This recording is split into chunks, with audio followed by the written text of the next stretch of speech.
All right, welcome. Let's go through roll call. I'll do the roll call. Okay. I think I don't have issues with these names. Andrew? I'm here. Here. Tony? Will be late. Micah? I am here, but I just want you to know I have to leave at 10:30. Me too. Okay. So I guess we have to finish by now, right? Corey? Here. Robert Hamlin? No. Okay, we have 3 out of 1, 2, 3, 4, 5. We have a quorum. Perfect. And I'll go through names of guests that I see.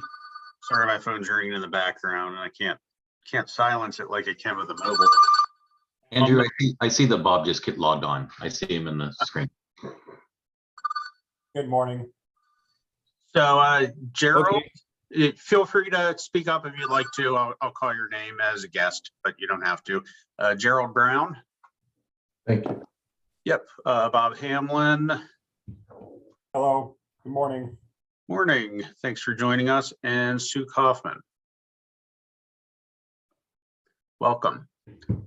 All right, let's review and approve the agenda. It's pretty simple.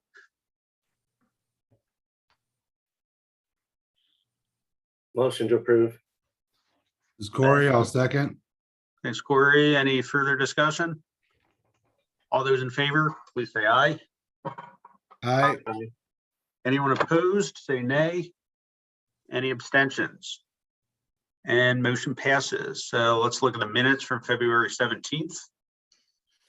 Unfortunately, we don't have the minutes because we got overloaded with energy code testimony. So we will have the minutes the next time in April. Okay. Then should we go back and amend the agenda, or it's fine leaving it there? It's okay. Okay. Again, we'll prepare the minutes for the next meeting, and it was April 21st, I believe. Okay. We'll just amend these amendment. We'll put in these minutes that we're going to approve these February 17th, the next meeting. Mm-hmm. Sounds good. All right, so let's get to the IBC and IFC modification proposals. So let me share my screen. We'll start with IBC because we have many sections that are the same in IBC and IFC. So we have this summary here. Some of the testimony, they're opposed, support. We have a few that have proposals. So this is what we want to concentrate on today, if we can have some recommendation for the council tomorrow. And I will go over this. Again, this is only a summary. We have the recordings posted on the website. We have the minutes from the hearing posted on the website. Everything is captured verbatim. So unfortunately, we can't go over the detailed testimony these meetings, but if you folks need more information, you can access it and read in details. Again, this is only the summary. So the first one is for section 903.312, and it's a support. The second one, section 429, let's start very quick with that. 429, this is the Eevee charging that we went through several times. And it seems that Randall, he wants, and there are several proposals for this modification to bring back the exception for $1,000 per dwelling units as it was originally proposed. Here is the comparison between these two. So originally, here is the exception. which was applicable to 1 and 2 family dwellings. Okay. And we eliminated the exception because here we're talking about regulations in the International Building Code.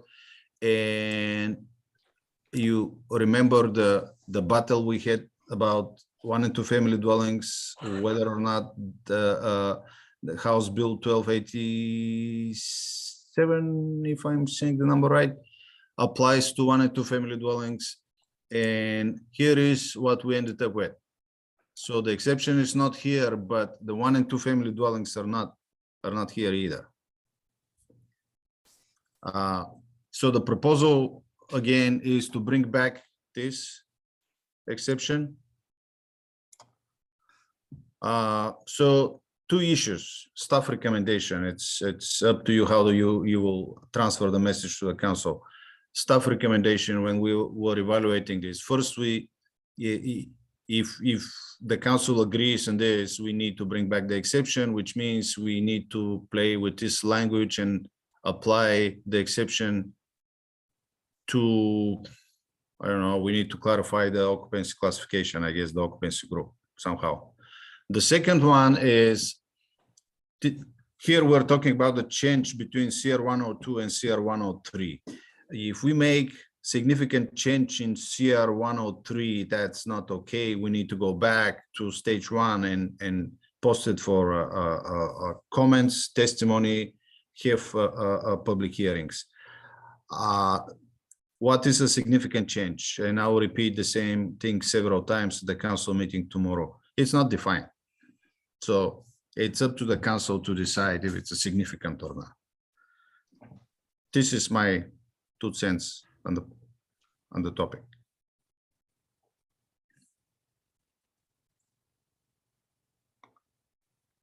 I don't know if we need to raise hands. I raised my hand.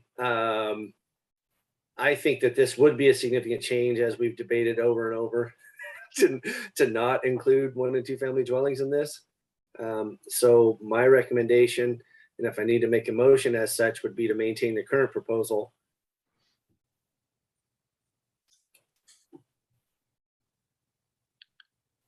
As I recall, I second Micah's motion if he's making a motion, because we had this discussion, and although I was new to the council when we first started it, this has been going on for, didn't we have 3 really long discussions about this? Five. Yeah, and so anyway, I'm gonna. Storian loves this, doesn't he? So if Micah made a motion, I'm gonna second it that we leave it. I highlighted the current proposal, so here is, section 429.1. Excellent.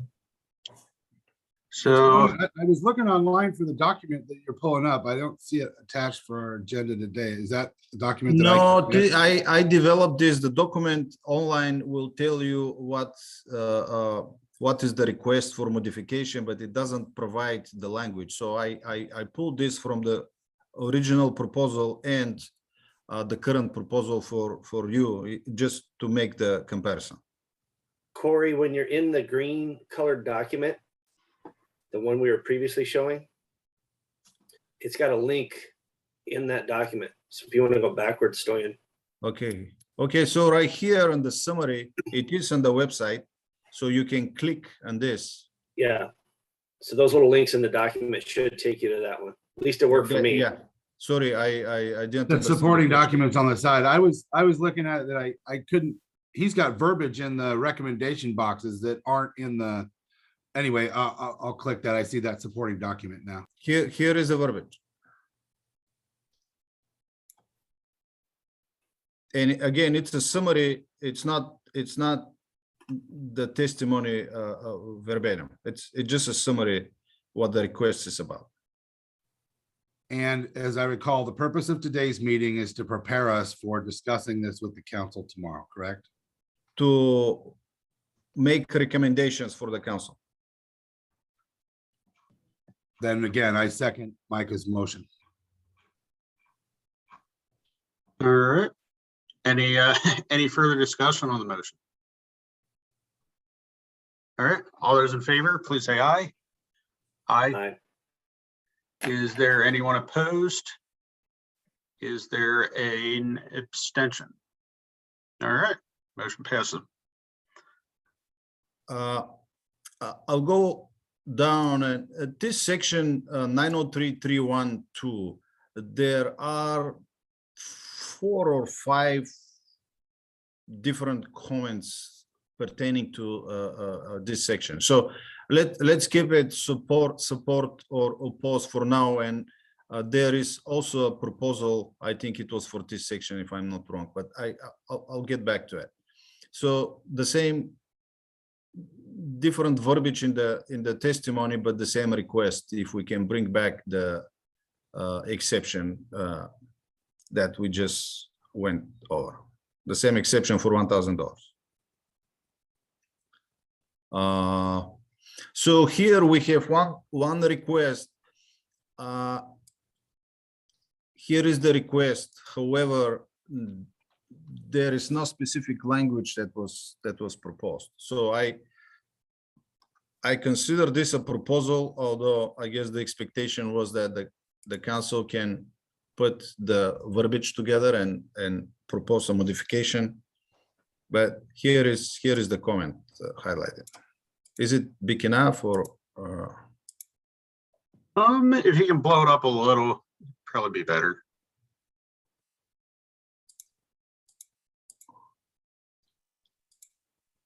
Yeah, that's good. Is everyone okay, or you need it bigger?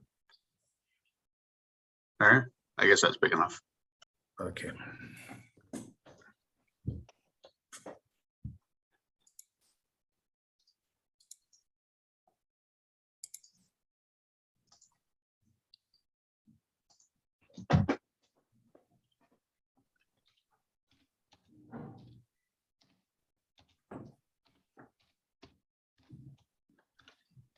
I'm not. So, oh, go ahead, Stone. Well, I was going to say I'm not really. I don't feel I'm knowledgeable enough on that to make any recommendations. So I left it open. I understand her point. It may be valid to some degree, but that would probably take some significant time and effort to do what the request is there, and that is identifying the different types of standby power, which could be significant, and then identifying various ventilation requirements for each one of those. If there was no specific language proposed, then that is just something we'll probably have to come up in the next code cycle and go through the tag process as a code change proposal from this individual. I think that would end up being a significant amount of work and time.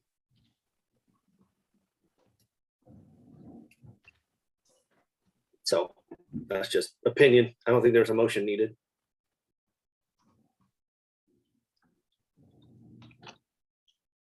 Ready? Well, it will help if we have a motion. Okay. Do we need to go to the one prior?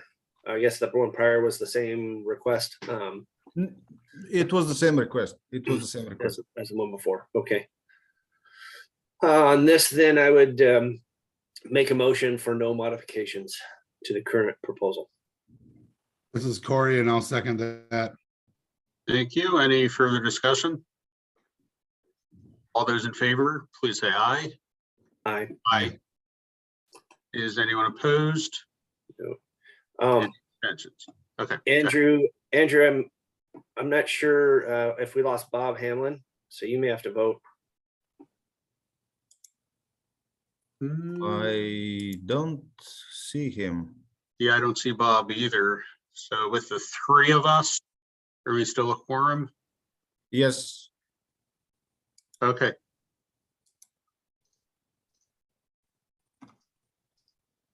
And sorry, I should have said point of order, but thanks. Okay, we don't have to be all that formal. So we When it don't. comes to the laws, we have to be formal there. We have 5 members and 3 make the quorum. Okay, perfect. That's if Andrew votes, right? If Yeah, Andrew, I've been voting. Yep, okay. That was He- my point. he likes voting. No, I prefer not to have to, but I will when I need to.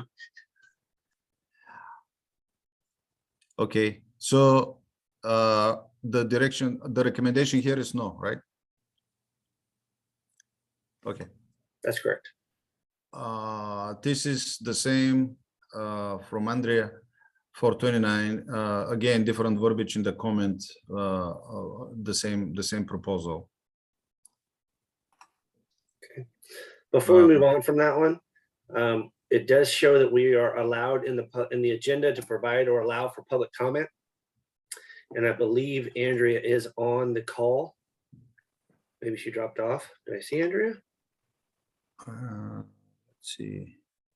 I have not seen Andrea on the call yet. Okay, I must be losing my mind. Never mind. Ignore me.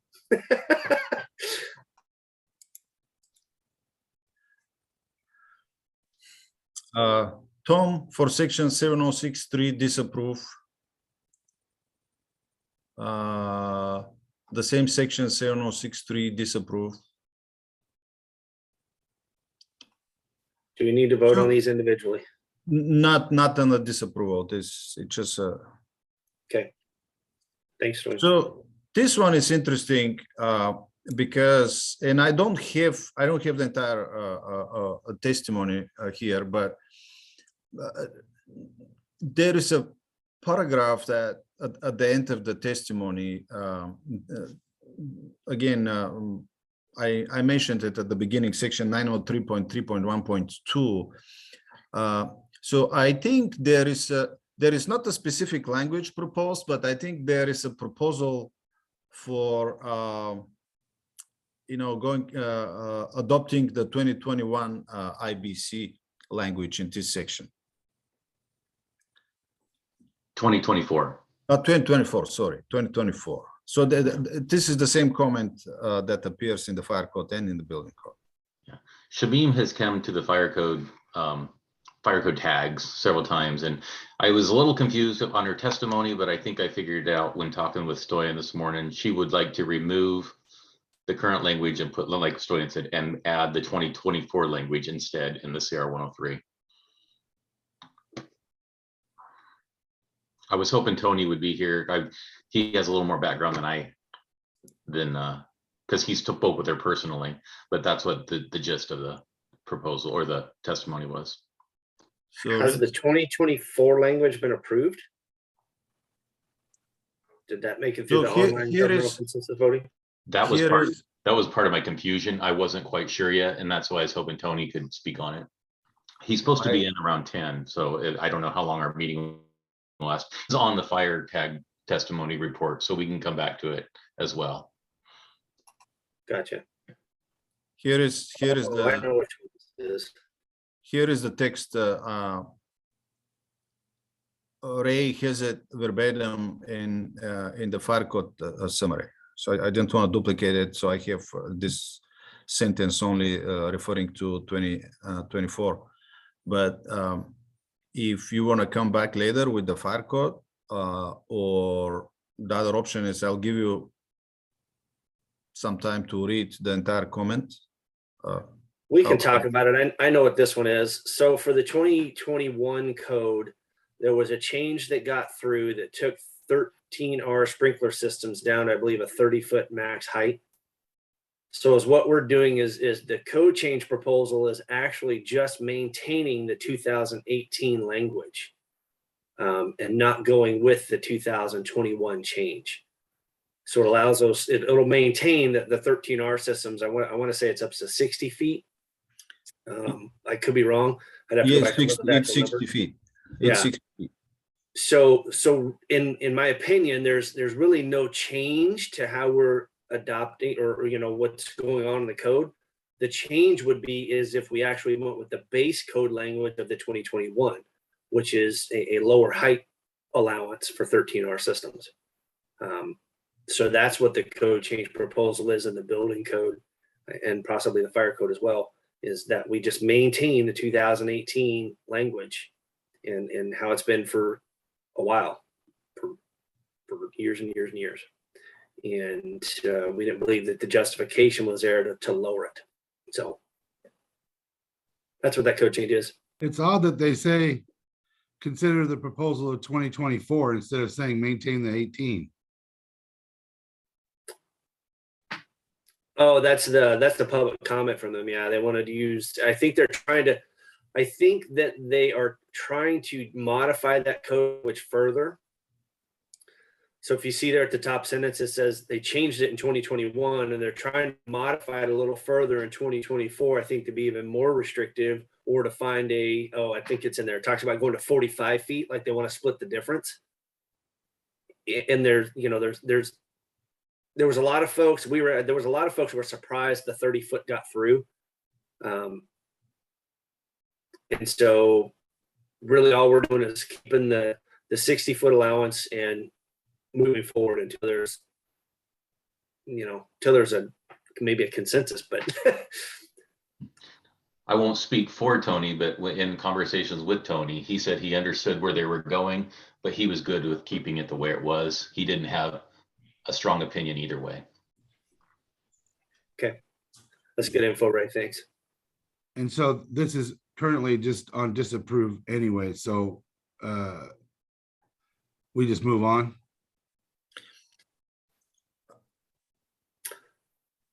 Yeah, if That, no one wants to change it, we'll move yeah. on. And then Okay. Steve with the same issue there Yeah, down below. Yep. They're the concrete folks. Yep. Masonry. If we need to vote on it in the fire tag, that's fine too, or the fire testimony. But if you want us to have a motion on this one, Andrew, I can, but it sounds like we've got to disapprove, so we don't need one.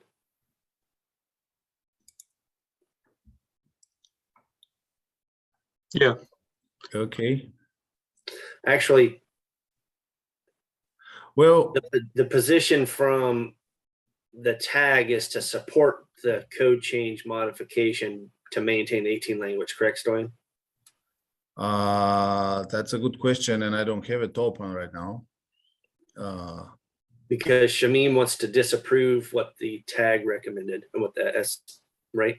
Yes, that's correct. I just can't. Okay, I don't have the document open. I can look it up later and. I've got it open. I looked at it. The Okay. tag recommended moving forward with the maintaining the 18 language. So I support that as well. okay. Stoyan, do we need a motion for that or we don't? No. Okay. No. Support the appendix. If I'm in the right appendix though, but section 429 support for Kathleen.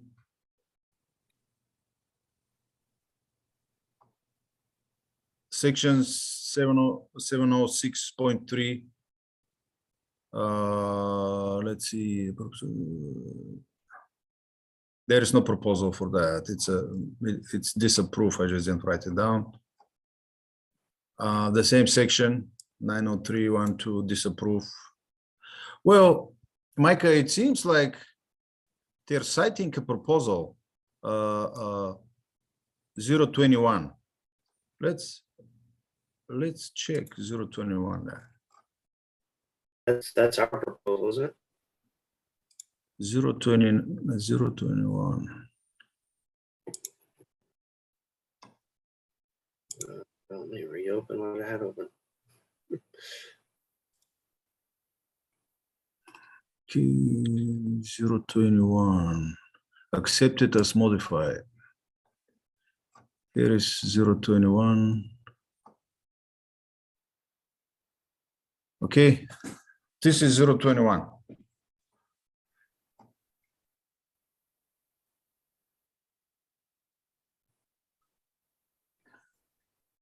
Right.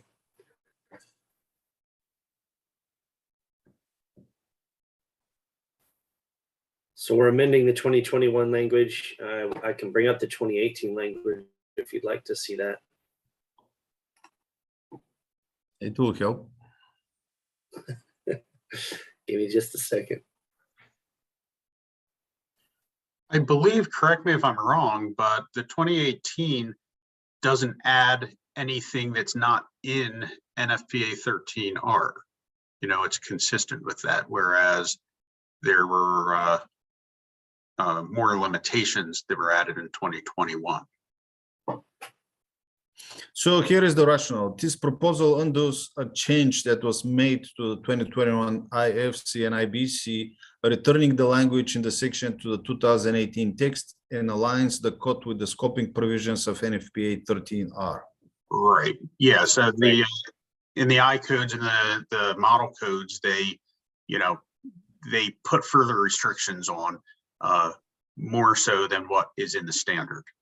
Right.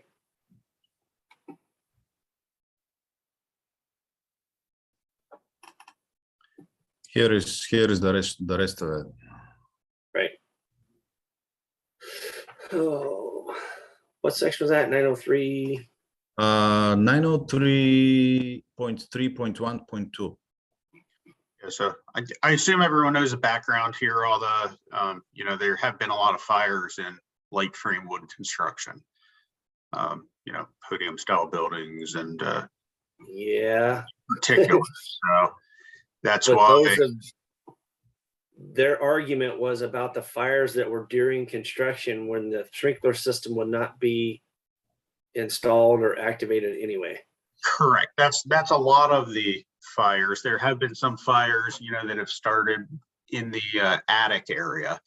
You know, one or two. I don't think many, but yeah, this was. Yeah, the concrete and masonry folks spent a lot of money on you know, this type of stuff. They put a coalition together with a big war chest even. So Okay. So that's the history. I'm not saying if it's right or wrong. I can see both sides, but you know. I have the 2018 language, but I can't share with you, Sharon Stoyan. But you don't have to turn it off. And really all the proposal does is go back to the 2000, maintains the 2018 language. Okay. I'm not sure if it's coming up, if you folks can see anything. Oh, yeah. So here's that section. And see, it's the 4 stories and 60 feet height above grade plane. That's all we're maintaining.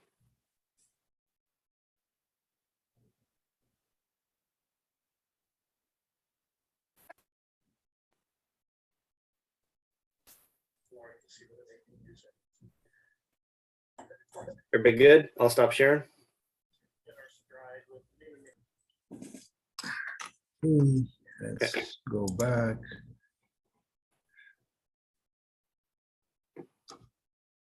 And I will start sharing. Okay. Do I need to make a motion on this? Does somebody need to make a motion? I'll be happy. Well, it will be clearer for the council if we can have a recommendation here. Okay. If we don't, then the same conversation will repeat again. Okay. For me, if I would like to make a motion that we maintain the tag recommendation of moving that forward, that proposal forward as written. This is Corey and I second. Thank you, Corey. Any further discussion? All right, just to be clear, if any members of the public want to speak at any time on things, they can. You know, usually not after a motion is made, but you know, since I didn't give the opportunity prior, if anyone wants to speak, they can. Any further discussion on the motion? All those in favor, please say aye. Aye. Aye. Is anyone opposed? Any abstentions? And motion passes. Okay. So this one is interesting. It was sent by Annabelle, but we have here it is. So we have ChargePoint, Climate Solutions, Ford, Northwest Energy Coalition, and Tesla. Here is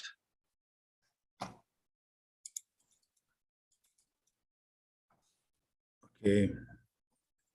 Here is the letter. And if you want these details, but there is a proposal, okay? So and it's a long proposal.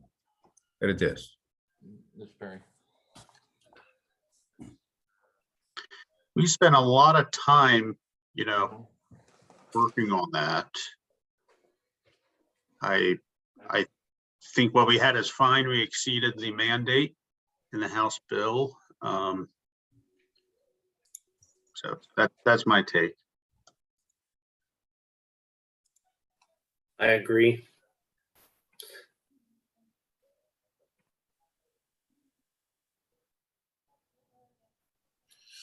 We have in the last couple weeks, I have at least 2 phone calls per day related to Eevee current language and Eevee proposals, and it seems like we have 2 different approaches and stakeholders groups, 2 different recommendations. First, we don't need that much because the market will regulate this. We don't need 40 amp because the load management system is the new trend and it can maintain the Eevee charging. And the second approach is, as you see it here, it just there will be a requirement for 100% electric vehicle by 2034. I can't remember.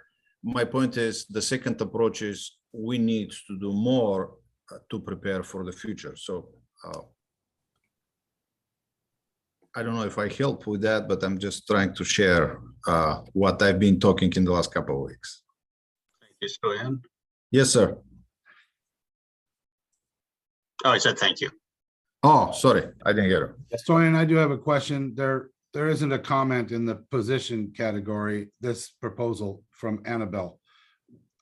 We don't have this is new and we need to discuss it, or is this a modify or disapprove? This is new. I received the proposal with the comment. We received. I'd say it's a modify. It's a modify. Yeah.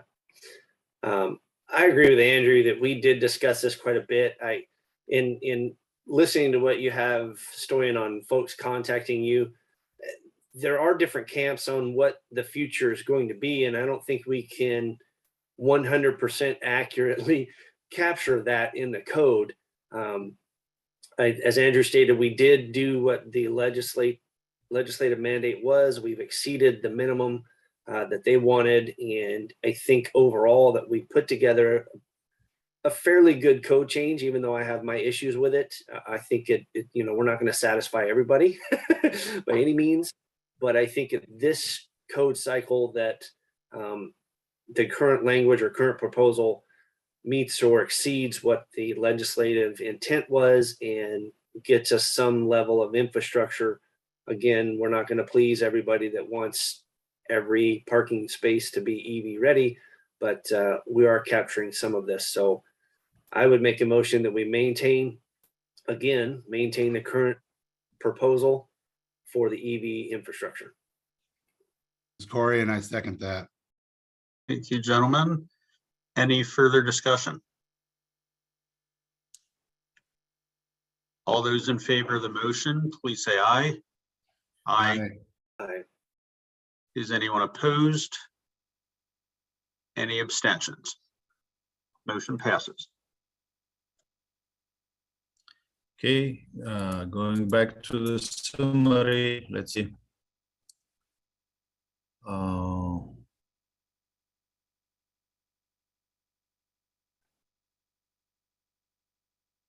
We passed 429. Huh, Micah. Okay, here is the first one.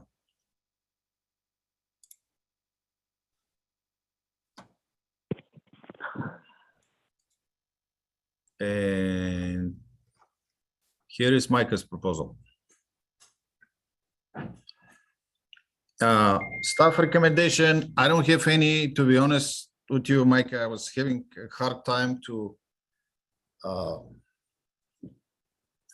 think I understood the issue, but I was having a hard time to really make a recommendation in either direction. So I'll leave it to you. You're muted.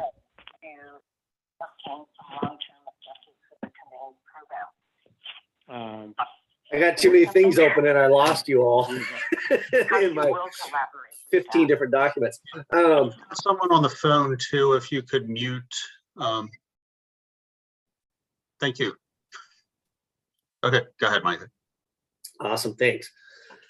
So in the first part of the proposal, our original modification was similar to a code language for 2018, which is the last sentence there. We just modified the last sentence in this proposal. There was a current Washington amendment. However, the tag did not recommend moving that amendment forward.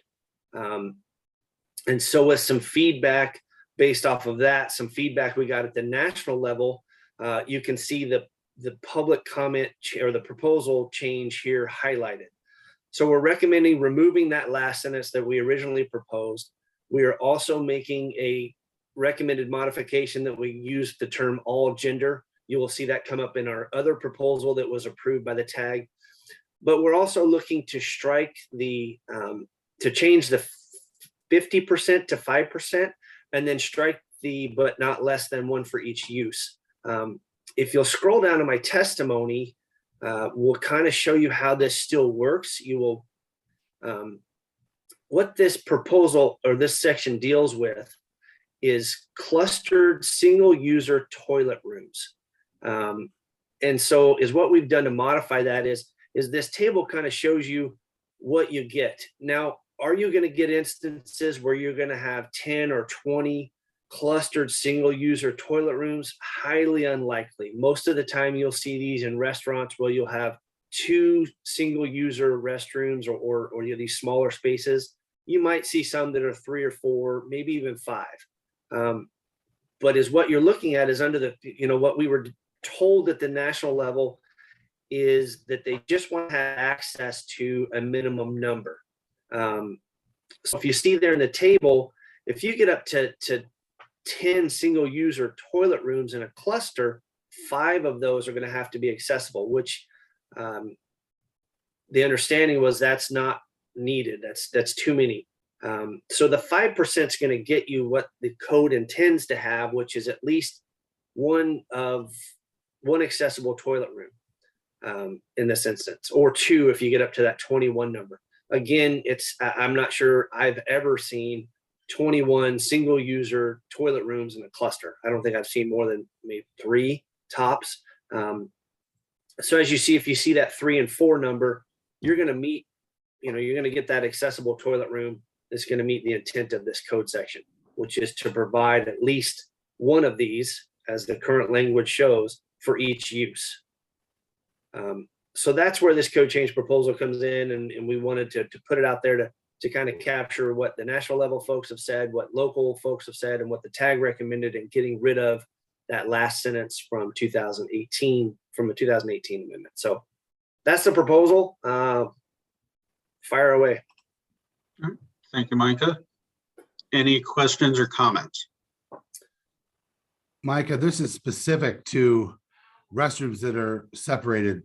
They're, like you're saying, they're clusters. This isn't, the requirements in public restrooms are different. This is all gender rooms where they've, instead of having a male and female restroom that has, for the women's room would have 5 toilets hanging on the wall, one of which would be accessible. In the men's room, you'd have 2 urinals and typically 3 toilets, one of which would be accessible. Correct. It's for these restaurants that modified their restrooms for gender neutrality, right? Is that not really? So if you'll scroll back up to the proposal story, and that'd be helpful. So Corey, on these are actually the single user, which current code require, if you are in chapter 29 of the current code, that requires single user, or they're the family or single user toilet rooms. those are required to be designated as all gender. So they're not separate facilities at that point. That's why this specific section, item number 3, deals with the separate or the multiple single use or toilet rooms. And those are required in chapter 29 to be labeled as all gender already. So they're not a separate facility, male, female, because they're already all gender. If that makes any sense. I get it. Yes, I do. And so that falls in line. I don't know that you'd ever see a situation where you're going to see 21 of those in a row, but should it occur, we would have 2 accessible, and that's still in comparison with what we need as far as accessibility for our handicapped citizens, right? So Correct. it falls in line with where it should be. The original rule is 50% because they typically had 2? And they wanted to Yes, make sure typically they had one was- male, one female. Yeah. And Okay. all they were labeled all gender. It was at least 1 for each use. Can I, So it all can I makes sense join? then. I think I understood what Micah was doing, but can I join here now? Sure. So what I'm looking at is the requirement in 2010 ADA standard.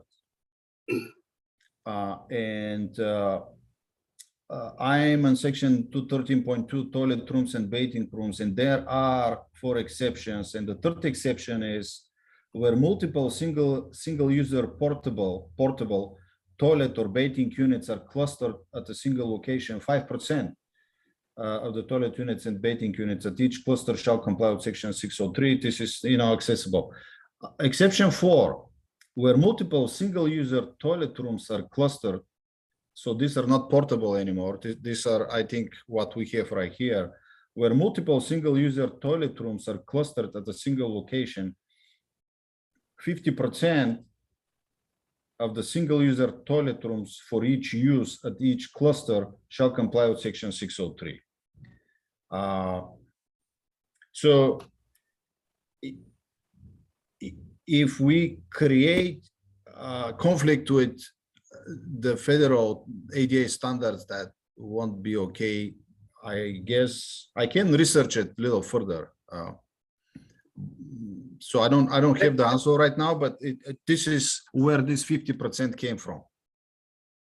Yeah, I would caution Sure. our building code being less than 50%. It will cause issues for developers and building owners who are relying on one and then get caught by the other. So yeah, if you don't mind researching that a little more, Stoyan, but if that's the I case, can then look up further. if that's the case, we should leave it at 50. If it's not the case, then, I agree with everything you're saying, Micah, and maybe that wasn't the intent of the ADA, but the wording is what matters. Yep, absolutely. So yeah, I'm not opposed, if we gotta go or maintain the 50%, but of course, if this doesn't move forward, at least that portion of it, we would like to see that the last sentence of our proposal be removed, just based on all the feedback we've gotten. Folks just are interpreting it a different way. So I will do my best to have more information for the council meeting tomorrow. I just think what Mike had proposed, it follows the intent. It's in vogue right now to separate the bathrooms. People don't like to go into a bathroom where 5 people can be waiting in line and they have individual bathrooms. And if the requirement is 5%, you would come up with a traditional approach where one of these gender neutral restrooms will be ADA, which is what is comparison with the amount of handicapped citizens. If we go 50%, the burden I suppose it would cause on a restaurant would be to provide all the other things that are required for accessibility, the transfer room to a toilet, the grab bars, and the other things. So, I think there's a cost impact of that. Federal requirement is because it was very typical to have 2 individual restrooms in a restaurant rather than a small restaurant rather than a large bathroom for the accessibility part, right? I agree 100%, but we're not, we should not put ourselves in a position where we are interpreting law. Right. So I'm on the fence on that, Andrew, especially when it comes to federal requirements. Technically, that only applies to federal buildings. No, I know a lot of folks think otherwise. Federal Yeah, housing The down ADA is does, different. the ADA applies everywhere. I Except there are single different family homes. interpretations. Either way, we're open to modifying that 50%. We should research that. Stoyan, if you'd send me that section to make sure we're yes, I'll do. so I have that as well. We can do some more research for you. But the you know, folks we've spoken to are saying, yeah, it's the number in your table is meeting those numbers of what that intent is. So it's okay. It's not the end of the world. We would like to see some of this made, and if that 50% or the 5% gets changed back to 50%, that's not the end of the world either. So Okay, you know, and if it does have to be 50% to comply with the ADA, remember there are other design choices. You can have separate water closets with a you know, your sinks outside of that. So you know, there are ways to save space, which really is the issue, the space issue. Yep. So I would make a motion that we move this to the council for further discussion. Is that a motion we need? Stoyan, will that work? That will work. And again, I'll coordinate with you, Micah, and I'll try to prepare something for the council meeting tomorrow. Excellent. Corey, I'll second Michael's motion. Perfect. Any further discussion? All those in favor of the motion, please say aye. Aye. Aye. Is anyone opposed? Any abstentions? Motion passes. All right. I guess you want to talk about my second one, Stoyan? Yes, I'm just gonna open it. Yes. And on your sheet there, your green sheet, my last name is 2 P's and 2 L's. Not that it matters. Not the end of the world at all. Let's see. Hey, that's not good. Where is it? Oh, okay. Sorry, I'll fix it. Like I said, not offended. Wasn't intentional. I know. He thinks you're a saint as a chapel. That's right. Going to the I am a chapel saint, Ray. and, Oh, jeez. Here is the All other right. This next one has, it's part of an overall proposal to modify to all gender and then modify the urinal section. So the public comment, if you'll scroll down, please, Stoyan, maybe it's my one. internet that's slow, down to here? the changes. Yes, please. So in chapter 29, and more specifically in 2902.1, it specifies the minimum fixture requirement shall be per table 2902.1. The state modifies that table and eliminates any pointers or requirements for urinals. Then when you go down to the urinal code language, which is shown on the screen, the first sentence says where urinals are provided. So currently there's no requirement for urinals. It's only if you choose to put one in. Even in the UPC or the IPC, there's no requirement for urinals. It just gives you specifications on if you choose to put one in. Again, the charging language of 2902.1 doesn't have a requirement for urinals, but then down in this code language, you got this little trip hiccup that says, oh, if you've got 26 or more, you got to put in a urinal.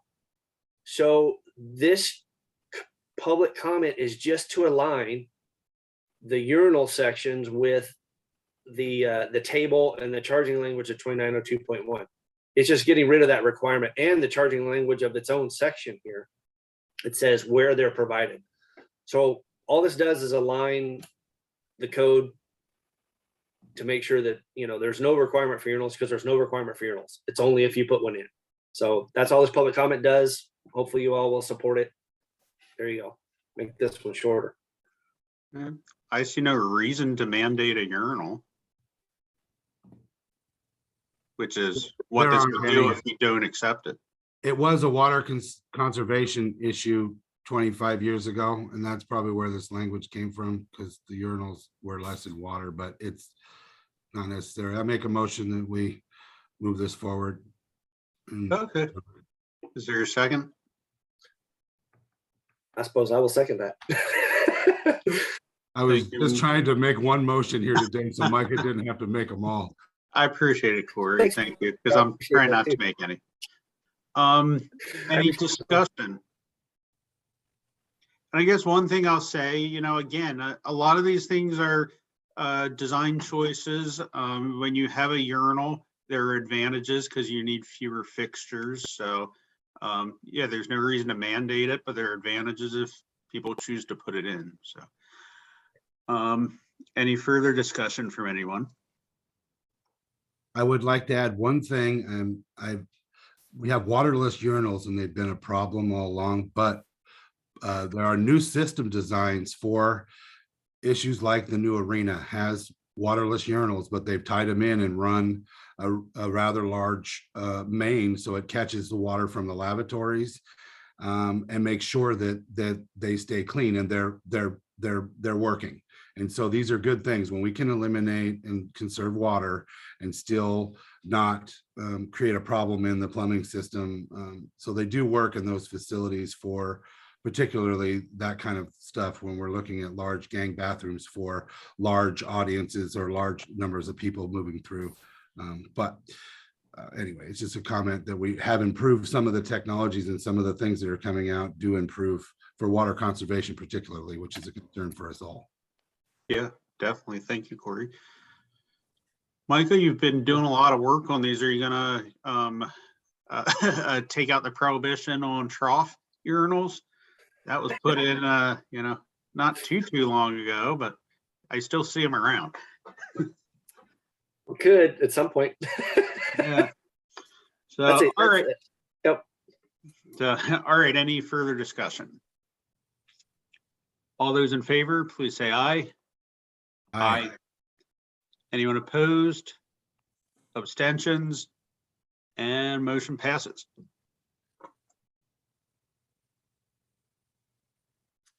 Okay, the last one I have here is, so I don't have the section number here because it is the emergency. It is the emergency that that the council adopted and we refiled a few weeks ago. There seems to be some issues with this emergency, and we are also proposing the same section in 2021 IBC and IFC. It's a disapprove here, and I saw Jared Brown from LNI was here. So I don't know if you want to listen to what he says, or we can keep it as it is, because there is not a specific proposal. The proposal is just disapprove the proposed language. Yeah. Jared, did you want to speak, or you want us to take a straw poll first to see if you need to speak? I would love to give a brief testimony on it to see if Yes, that would please give you do. some background. Okay. I'll go ahead and read through this. It's not terribly long. Pardon me, I keep my voice during this. Okay, I'm Gerald Brown. I'm the Elevator Program Manager for the Department of Labor Industries and Chief Elevator Inspector for the state of Washington. I'm here to speak against proposed changes that diminish fire and life safety as it pertains to the elevator riding public. There's a long-standing founding requirement in NFPA 13, Standard for Installation of Sprinkler Systems, Section 9363, parent 5, that it is there to provide a level of safety being overlooked with the emergency ruling Cr103 to eliminate crucial fire sprinklers located in elevator pits and machine rooms, along with requirement for shunt trip breakers, which remove power from the elevator system after the elevator arrives at the lobby and the passengers have exited. The rationale listed in justification for this change doesn't consider the change in elevator technology that's now being installed in the state for machine roomless hydraulic elevators, which have the oil tanks in the hoistway and pit. Hydraulic oil will indeed burn when pit trash debris catch fire. The elevator industry is depending on the provisions in NFPA 13 to be in place and not amended. I cite NFPA 13 A8-1551. The sprinklers in the pit are intended to protect against fires caused by debris which can accumulate over time. Ideally, the sprinkler should be located near the side of the pit below the elevator doors where most debris accumulates. However, care should be taken that the sprinkler location does not interfere with the elevator tilt guard, which extends below the face of the door opening. A17-1, the safety code for elevators and escalators, allows sprinklers within 2 feet of the bottom of the pit to be exempted from the special arrangements of inhibiting water flow until the elevator recall has occurred. Sponsors of this unjustified emergency rule are apparently still upset because my department went to bat made the city of Spokane put the required sprinklers in a new elementary school located in Spokane. Actually, they were installed and they told them to remove them. Now they have come to this body and trying to put this unsafe practice into place for the entire state. They say it's all about money. I'm sure we'd save a lot of money if we eliminated the entire sprinkler system instead of just one sprinkler head in the pit and one sprinkler head in the machine room. I'm asking that the revisions proposed in WAC 5150 and 5154A 8000 be revised to reinstate the NFPA 13 2019 requirement noted as except 93635. I'd like that stricken. The emergency ruling to eliminate crucial fire sprinklers located in pits and machine rooms should also be repealed as it wasn't based on an emergency. There is no emergency situation involved in diminishing public safety, just enhancing it. Also, I'd like to participate in the IVC and IFC tag group.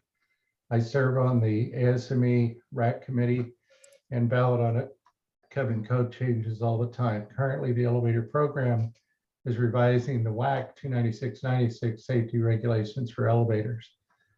The emergency that Spokane cited seems to base the cost adding two essential life-saving sprinklers as outlined in NFPA 13 per year. I'm pretty sure the code requires a sprinkler in the janitor's closet. I don't think it's too far of a stretch to think that the potentially burning elevator hoistway pit where human beings are trapped in a box of the same size as the janitor's closet deserves any less of a consideration for safety. I am reaching out to try to be a resource for the committee and council. I would love to serve on the tag. I would love to be your resource for everything elevator as it relates to this. The current IFC and the proposed IFC does not address these new technology elevators. And so I am just here to reach out and appeal to you to consider leaving it like it is. It's there for a reason and it works. Thank you. Thank you, Gerald. And we would love to have you on both those tags. So Thank you. We will get you on there. Thank Stoyan, you well, very I don't much. want to speak out of turn. Stoyan, we can get him on both those tags. We need to check the openings for the fire code tag and the building code tag. If we have openings for state departments, we can do it with the blessing of the chair. If we don't, then the council needs to vote and to open seats for LNI. Okay, we'll do everything we can to get you on. We'll do everything we can to either find or make it. I appreciate that, Andrew. Thank you so much. We have a member of the electrical division of LNI on those tags, but I would really like to have the elevator program represented.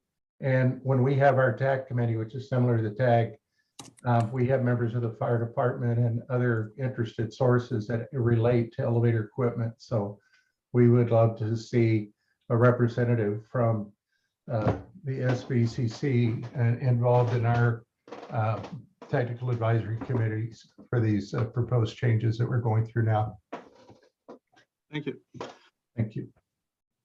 Any comments or questions?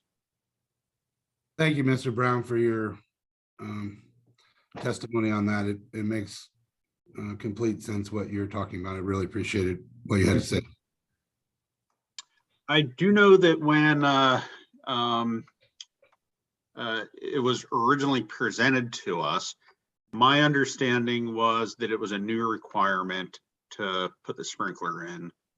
It wasn't. It goes way back in the standard. I look back many editions.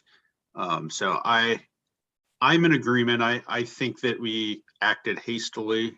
Maybe Tony should weigh in tomorrow as well, but I'm in agreement with Gerald personally.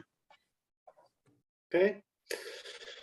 Thanks, Andrew. Thanks, Gerald. I do have some questions. And first, Gerald, will you be able to attend the SBCC meeting tomorrow, the full council Yes. meeting? Yes, Okay. I plan on being there, and we were hoping if we couldn't speak tomorrow because your agenda is really full, I understand that perhaps we could get an opening on the 22nd of April. Okay. To address it at that time. I don't want to use up all your time, but it's very important to me that we just maintain the standard of safety that exists presently. Okay.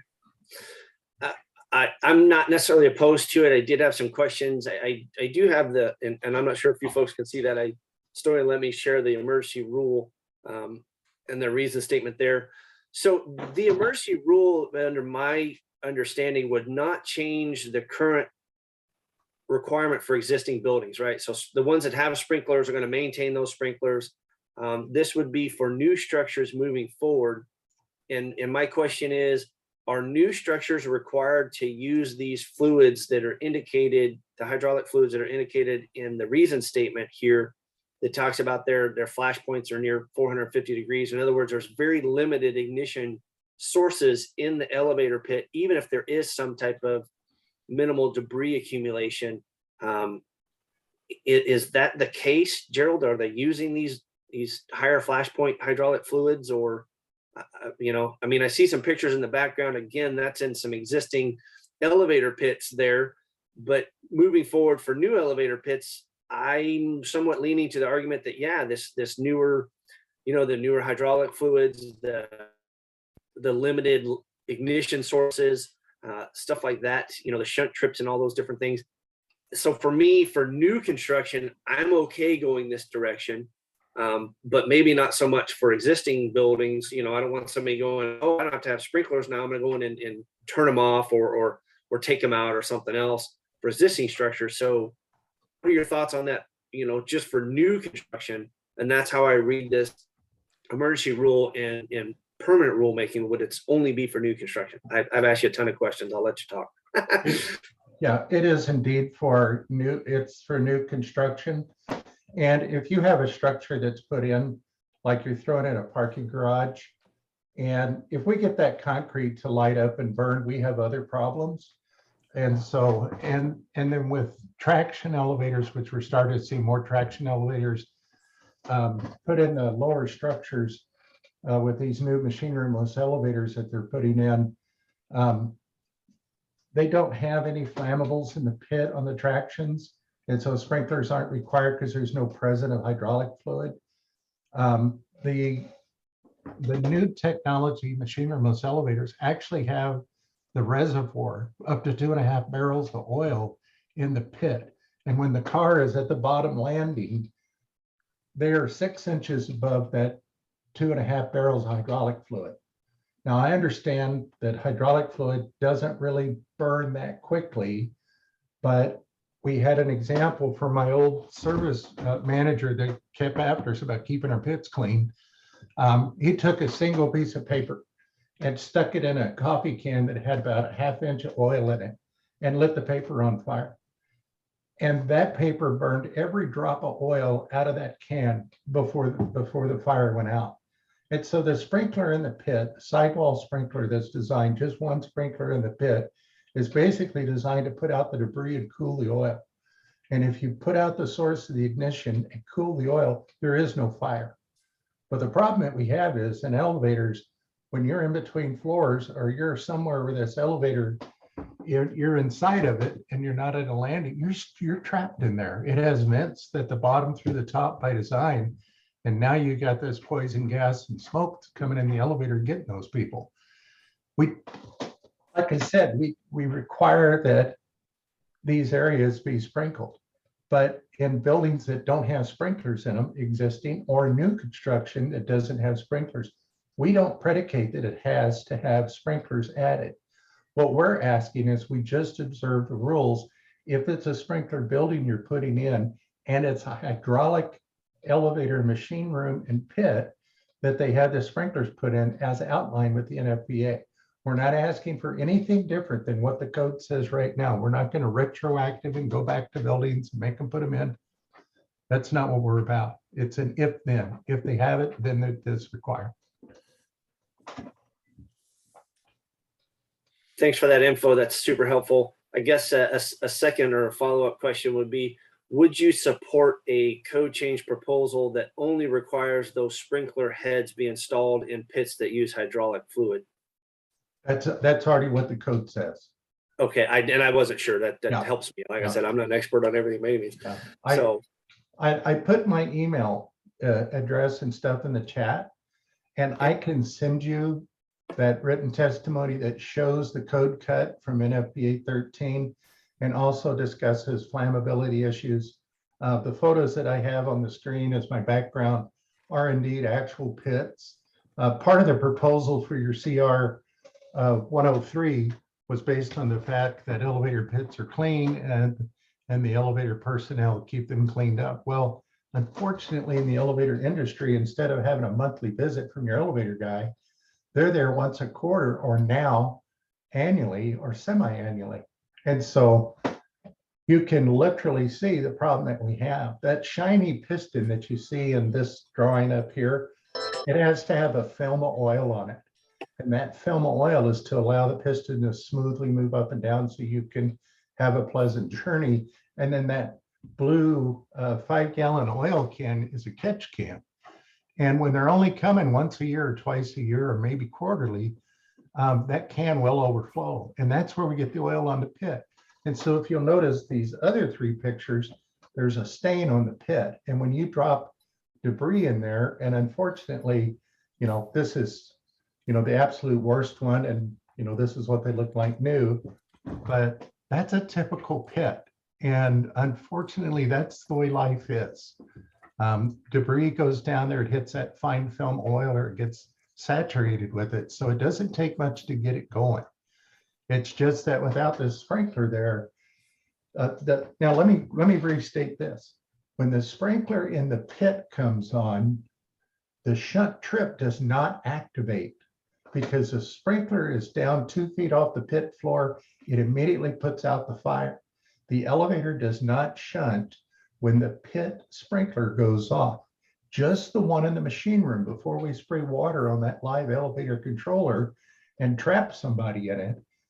As the fire starts in the building, the smoke detectors recall it to the lobby, the doors are open, everybody's out. And then as the fire advances in the machine room, it gets over 165 degrees, then it dumps the power. And when first responders come in the building, if the top of the hoistway or the machine room is full of smoke, inside the elevator as they come in, they have a flashing jewel that tells the fire department, before you use this elevator and put your people in it, you need to send somebody to the machine room and somebody to look at the top of the hoistway so first responders don't put themselves into danger. And this is all part of the standard fire code that's been required in elevators since 1978 to have that fire service for our first responders. Our ambulance drivers use this fire key also to select a car so they can have control over it for the, through the fire departments, whoever, so they can gain use of that car. But it always has the safety feature built into it for the firemen. Even the pit ladders have to be 3.5 inches off the wall. So if a fireman comes down and his gloved hand will fit the stair, there's so much of our code that's designed for our first responders. And taking that sprinkler out of that pit is folly.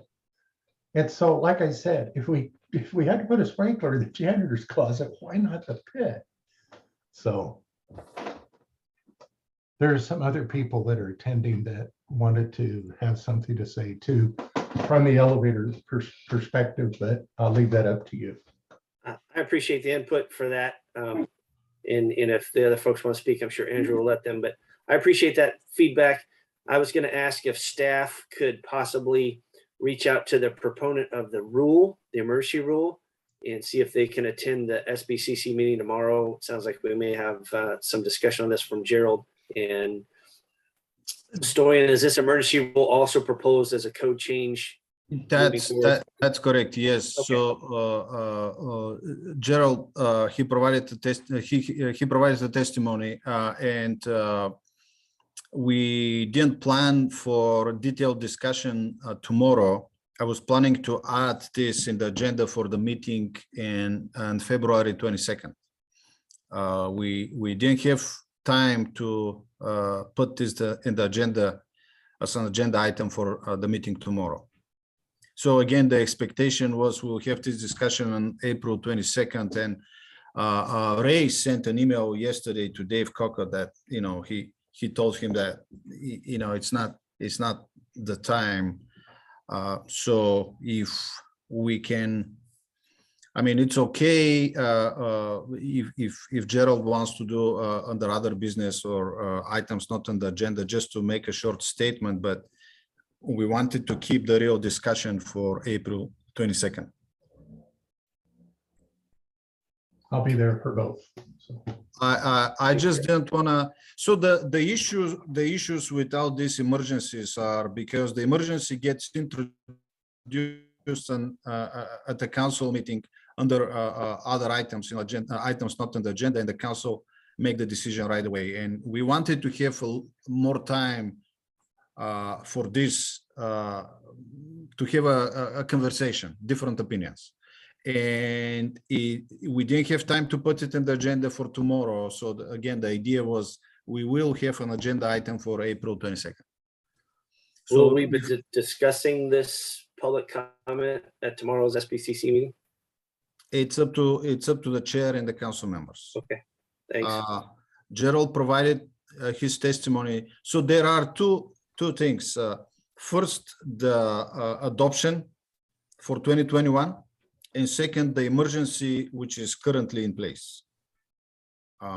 Dave Cockett was he was a person that proposed this emergency, and Ray told him yesterday that he can't additionally testify at this council meeting tomorrow.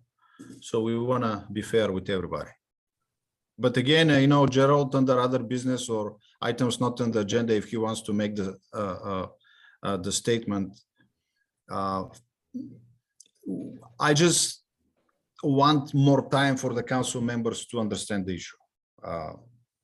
Works for me. Sounds like April 22nd it is. Yeah, I guess just to clarify what Stoyan said, I did send David an email yesterday and just told him that there wasn't a section for public comment or council action on this at the next council meeting. So if the council members have questions about this proposal, but again, only for 2021. So Gerald has two similar comments, but they are for two different issues. Of course, the same section, the same code language, but one is effective right now, and the other one is proposed for permanent adoption in 2021 IBC and 2021 IFC. And it's up to the chair and the council tomorrow, how they want to approach that. Okay. Thanks, Stoyan. This, just real quick, I don't mean to interrupt, but this has caught the eye of the, on a national perspective for the elevator industry. They have some real concerns about what's going on with this emergency ruling. And so there's people that are signing up to testify either tomorrow or on the 22nd that would really like to have a voice on this because as you all know, this is Washington State, and you're a real trendsetter for national standards. And so that's why we're we're very concerned that this is not, you're not just talking about Washington State. I know you are, but it's kind of like Vegas. What, you know, what happens here, it doesn't actually stay here. It goes places. And so this is why, on a national perspective, this is very important. Thank you.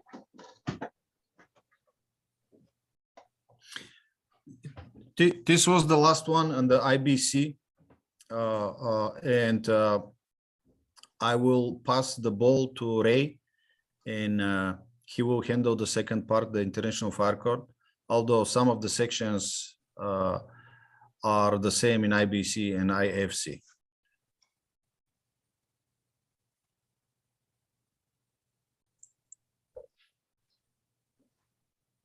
I guess if I unmute, that would help. Yes. All right. I So, have to, I'm sorry, Ray, to cut you off. I have to leave for about 30-40 minutes, and I'll be back if the meeting still continues. thank you, Stein. Okay, here we have our on the IBC. These are just a summary of the testimonies. Ray, can I cut in for a sec Oh, you may. before we start the fire code? I think Gerald indicated there's some other public interest in speaking on the last item. And do we need a vote? Last item, that question will probably be to Andrew.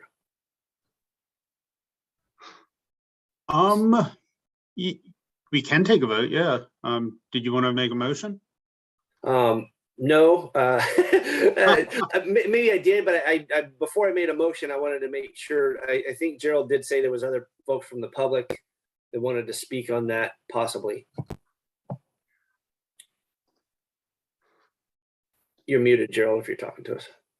Perry McKenzie is the one that I can see. Some other people joined and dropped off, but I know Perry is still there. Do we? And Perry, did you have anything to add? I just want to say ditto to everything Gerald said. And ditto, that's with two T's. So just want to make sure. We saw the mix up with Micah's name. I just want to make sure you got ditto right. No, I agree with what Gerald said, and I do appreciate that the fact that you want to hear more, that you're not wanting to rush into this, because this is a very serious matter. And but it would be great if more people had a chance to talk about this, have their input. And so it sounds like it's going to happen that way, and I appreciate that. So that's all. I just want to say, appreciate what Gerald had to say, and he's spot on. So thank you. Great, thank you. Corey, did you want to make a motion? Are you swayed one way or the other? We don't have to. We can just refer it forward. I would just like to refer this to the council for discussion so that we can all hash this out to see how things move forward at this point. And now we have some information that's new, and I think that all needs to get discussed with the council. Okay, so I don't think we need a motion for that. Correct me. I'll agree with that. Anyway, All right, I agree with you, Corey. Thanks. okay. Let's move on. Ray, the floor is yours. Short timer here. Okay, so this is the testimony, or the summary of testimony for the IFC. We'll just start like we did the IBC. This is Ken Brulette. There is a table in 315.7.6, number 1. Looking, I'm gonna try to do two things at once here. I will share.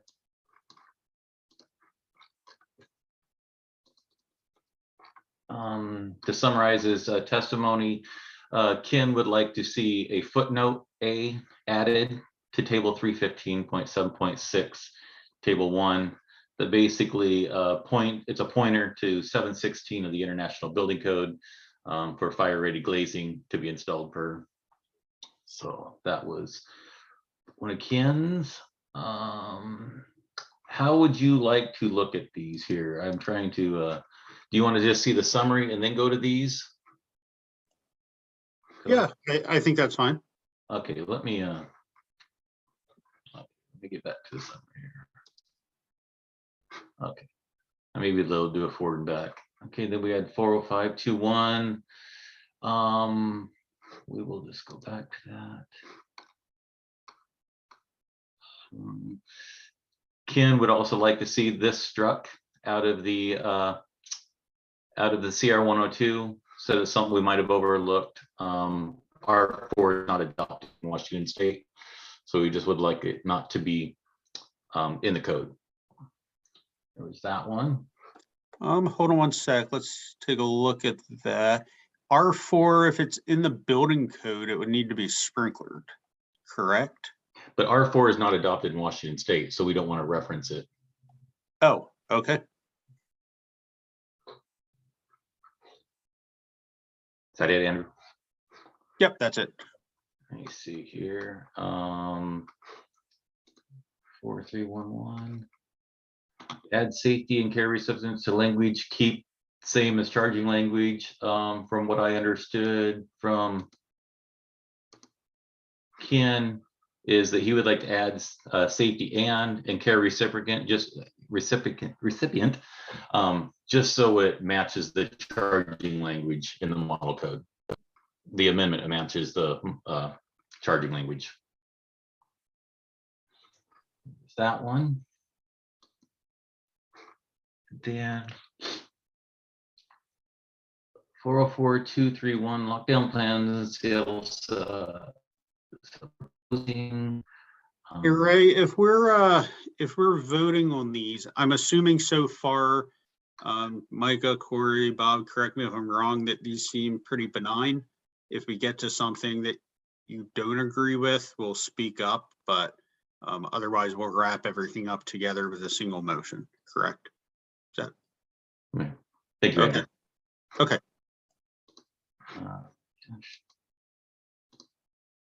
Lockdown plans.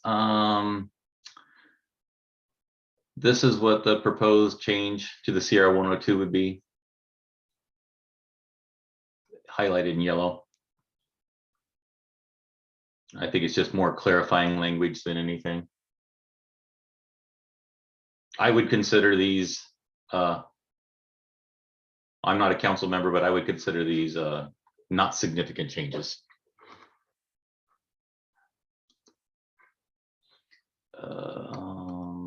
Next one is 918 alerting systems. And Ken would like to strike all of this. And I'm assuming go to model code language, but keep this, it looks like with a strike in 916.6.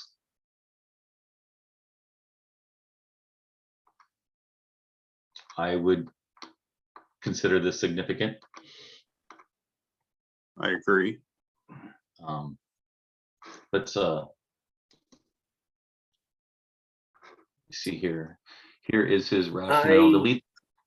So for me on that one, I have a little disagreement that it's significant. That section that he's striking points to chapter 4, but chapter 4, it's not required in chapter 4. So technically that section is not necessary.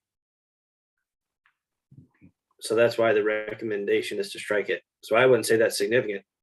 It's just getting rid of code that's not required. That's my 2 cents. Yeah. I would recommend bringing that up at the council meeting, Micah, because of the interpretation that we got from, we just had an interpretation at one time, and that was those similar things. I think it's a 50-50 sway between everybody on if that's significant or not, on not just this, but on other changes in the code. Works for me. Okay. It's better to err on the side of caution too, especially if we have other significant changes that need to go out. Put it out there.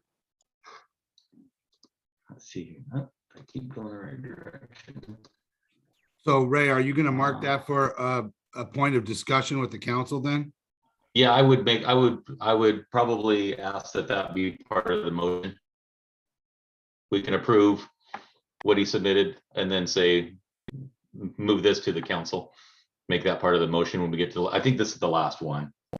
Yeah, this is the last one that we're, I want to back up. Ken said that he had submitted this as written. We have no record of it. Annette looked all over in all our emails.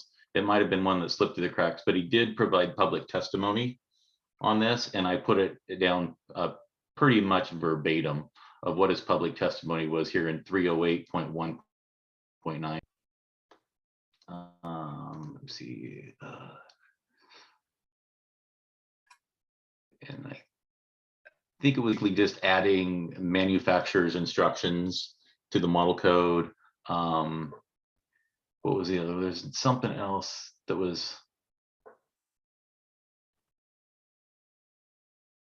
I think it also gave the fire code official the authority to approve it. Approve. I think so. I think it was fairly simple. Yeah, it was just it was cleanup is what I remember him saying. And I'm going to talk to Ken today and see if I can get this written testimony sent back to me, and I'll put it in the file for a council. Awesome. I unfortunately have to drop out. It looks like Bob Hamlin is still on, so you still have a quorum. These last ones from Ken, I'm in support of the direction, which is, it sounds like we're, most of them are editorial aside from the one we're going to send further to the SBCC full council for discussion. So beyond that, I've looked at the rest of them, and you don't need me here. You got a quorum. Sorry, I got to drop off. I got other meetings, but I appreciate it, everybody, and we'll talk to you tomorrow. Okay. Have a See you good day, tomorrow. Mike. Thank you, Micah. All right, so I guess that's it. So I'm looking, I guess we need a motion. Okay, I'm sorry, Andrew, I'm taking your job from you. No, Hey. that's okay. Paying you back. That's true, yeah. So yeah, well, let's see if there's any discussion first. Any discussion? No. So what I would suggest as a motion is that we move everything forward as a recommendation, except for the one, and move that forward without recommendation, to discuss tomorrow. But So moved. okay. Any further discussion on that? All those in favor, please say aye. Aye. Aye, but I think I was Bob? doing it. I was calling that motion for you, so I think we need a second. Okay, then I'll second it. Bob, I just want to make sure you're still here. Make sure we have a quorum. Did you wander off? I see him. He's muted unless. Yeah, you may have wandered off. So how about we go through, we'll go through and then we'll make a final motion. Yeah, let's For do the that. report. We'll just note anything that was different, then we'll make a final motion because we don't have much. And Okay. then maybe Bob will come back on and we can, we'll do a motion on the full report. Perfect, that works. Ray, do you have a way to modify the document so that when we do this proposal, we have essentially we were going to approve for Ken Brillette's testimonies and approve his changes, the modifications. So is there a way to modify the document that we know which one we want to discuss with the council? We can do anything you want, Corey. We know. I just gotta. I'm pulling it up off the website right now because it's a little bit faster. But I will pull up a document that I can modify. How's that? And then And just looking for clarity at the end when we go to propose something, it would make things much clearer. okay.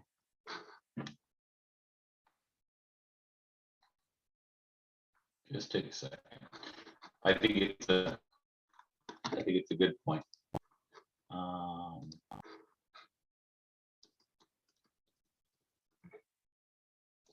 So we'll just go like BFP approval. What you're thinking? Yeah, just, and just, or even just, if it didn't have anything in it, we have approved it. If it's got a comment that says discuss, then we know what we're, at least then we just say, per Ken Burlett's per the discussion, blah, blah, blah. And if it's tagged in that box, then we'll know. Yeah, so that, I like it. So this one here, move to council, discuss at council. Yes, I think. You agree, Andrew? Yep, I agree. It just gets confusing as we're going down, so I just didn't want to lose something or, anyway. Yeah, when it says discuss at council, yeah, I guess we don't need to say anymore because, we'll discuss the merits of it as well as whether or not it's a significant change. Oh, yeah, I see what you're saying. Okay. Okay, so we'll move forward. This is Shamim's. We've already got this one at the IBC summary of changes. If anybody has any further questions, we can talk about it, but I think we pretty much talked about this one pretty good at the IBC summary. Yeah, let's put in a note for how we want to make the motion though, the recommendation for this as well. Does this just move to council or, oh no, it's keep disapprove. Well, yeah, to disapprove the public comment. Yeah. And keep the 2018 language with, I believe, 60 feet. Mm-hmm.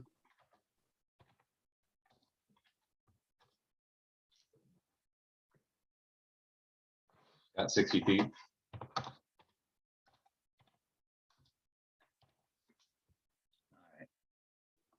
Can you put a colon or something after disapprove? So I could. there we go. Okay. Otherwise it's ambiguous. All right. That's the same issue there. The same one. All right, let's. If you liked it, I'll just copy and paste it. Hey, Bob, are you back yet? Yeah, I'm here. Okay. Okay, so we're almost through this. What we're gonna do is make one motion at the very end, just so you know, and we do need your vote, so. Yep, that's fine. Okay, thank you.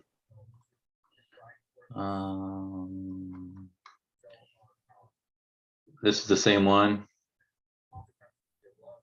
Essentially, yes, he's coming at it from a different angle, and some of his reasoning, I'm where he's saying that you're 20 feet high before you get your 60, but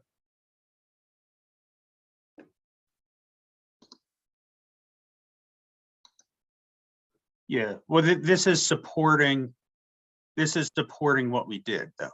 This is a. Oh, comment you're of right. support. You're right. It is. yeah. What were we doing? What were we adding? We were adding BFP approval.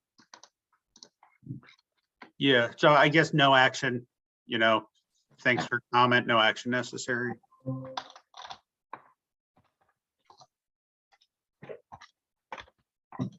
I know how to spell required.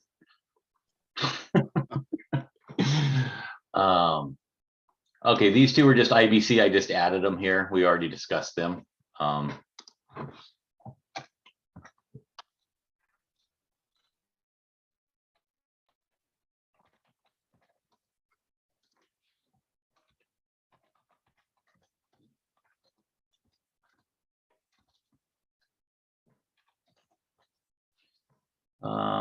This is I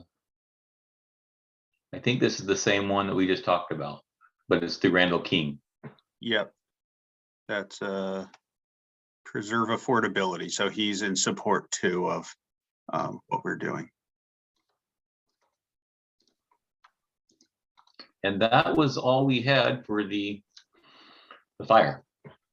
All right. Any discussion or questions? No? Corey? I'll make a motion that we move the summary, the discussion that we've just had regarding the summaries to the council per the notes that are attached. Thank you. Bob, do you mind seconding if you're in agreement?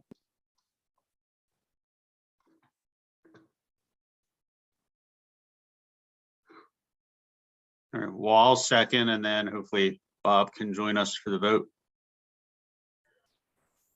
Oh, there you are, Bob. So we had a motion and a second. Do you need us to review that? Yeah. Okay, so we're recommending to move forward with the recommendations that we have in this last column here shown on the screen. Right. Okay, Aye. any further discussion? Okay, now all those in favor, please say aye. Aye. Aye. Is anyone opposed? Abstentions? Motion passes. Thank you. Bob, I Ray, would like to thank you for your careful deliberation. Let's see here. Where is, oh, here it is. so Ray, Annette, Krista, John, do any of you have any other business for us from staff? I do not. I do not. No. Okay. All right, anyone else have any other business?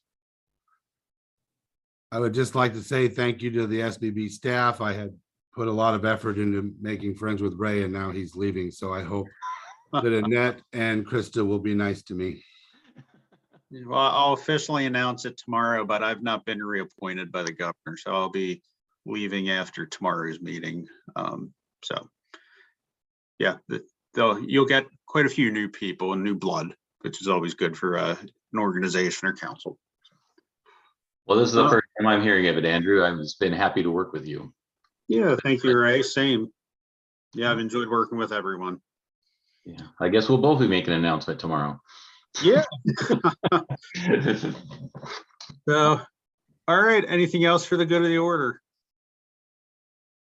Enjoy the rest of the day. I'll see some of you again this afternoon for the MVE committee, and we'll adjourn.